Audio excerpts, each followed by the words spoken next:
घाटी परिसर अतिशय चांगल्या प्रकारे स्वच्छ करण्यात आलेला आहे व नियमित इथे कर्मचारी, सफाई कर्मचारी व नागरिक चांगल्या प्रकारे कार्य करत आहे। पण काही बाहेरील नागरिक व इथे जे आजारी नागरिकांसोबत जे नागरिक राहतात व ते इथं धूम्रपान व थुंकून खूप आतमध्ये घाटी मोठ्या प्रमाणात खराब करत आहे।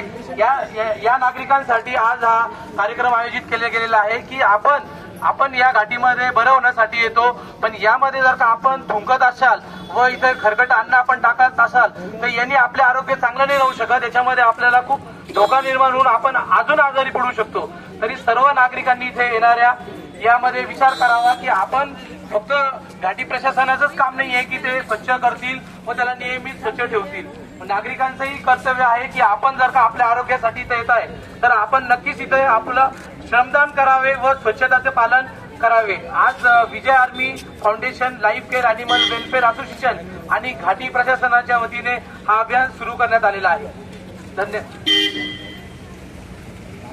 आज या ठिकाणी विजय आर्मी तर्फे हे जे स्वच्छता अभियान राबवण्यात येत आहे, त्यांनी आताच त्यांच्या भाषणामध्ये सांगितलं की घाटी प्रशासनातर्फे सुद्धा आम्ही हे स्वच्छतेची मोहीम दररोज आणि प्रत्येक भागात, वार्डात, बाहेरच्या परिसरात, महाविद्यालय असेल, वसतिगृह असतील, रुग्णाच्या संदर्भातले सर्व कक्ष असतील, सर्व ठिकाणी आम्ही ही मोहीम आम्ही सुद्धा राबवत असतो। परंतु त्यांचं काम बघितलं तर मला खूप आनंद झाला की कुठली तरी NGO या स्वच्छतेच्या बाबतीमध्ये सुद्धा इतकी जागरूक आहे की नियमितपणे या रुग्णालयामध्ये जे काही गोरगरीब रुग्ण ऍडमिट असतात त्यांना सुद्धा ते औषधाची मदत करतात। तर फार मोठं काम त्यांचं या ठिकाणी दिसून येत आहे।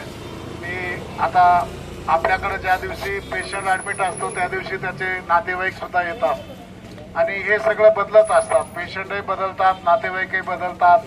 परंतु आता हा माझ्या समोरचा व्यक्ती आहे, तोंडामध्ये सगळं काहीतरी खातो, बाजूला जाऊन कुठेतरी थुकतोय। तर आपण दवाखान्यात येत असताना दवाखाना आपलाच आहे, आपलेच नातेवाईक या ठिकाणी रुग्ण म्हणून ऍडमिट झालेले आहेत, त्यामुळं या ठिकाणी स्वच्छता राखली पाहिजे। बरेच नागरिक आम्ही बघतो, आम्ही या ठिकाणी मधल्या बाजूला धर्मशाळेची सोय केलेली आहे, पाण्याची सोय केलेली आहे, जेवणासाठी त्या ठिकाणी पंखे, लाईट सगळं केलेलं आहे। मी 2012 मध्ये या ठिकाणी सुप्रिटेंडेंट होतो, त्या ठिकाणी मी बघितलं की काही नागरिक रस्त्यावर जेवण करायचे असे बाहेर बसून। तर त्यामुळं ती धर्मशाळा आम्ही आमच्या तत्कालीन पालकमंत्री असतील, कलेक्टर असतील त्यांच्याकडून DPDC मधून 16 लाख रुपयाचा निधी घेतला आणि ती धर्मशाळा बांधली। त्या ठिकाणी शुद्ध पिण्याचं पाणी असेल किंवा स्वच्छता असेल सगळं माझी पहिली प्रायोरिटी असते की ते स्वच्छ असलं पाहिजे। कारण आपण खेड्यापाड्यातून येता या ठिकाणी आपल्या पेशंटला वार्डमध्ये ऍडमिट केलेलं असतं, परंतु आपली कोणतीही सोय नसते।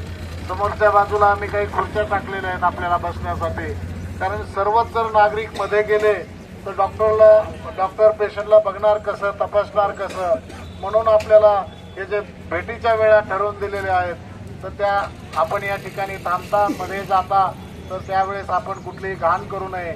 जेवणाची जी जागा ठरवलेली आहे धर्मशाळेची त्या जागेत जेवण करावं।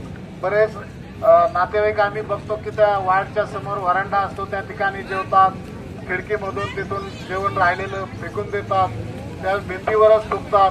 तर मला असं वाटतं की असं केल्यानं उद्या चालून आपल्यालाही ऍडमिट व्हायची वेळ आली तर आपल्यालाही त्याचा त्रास होईल।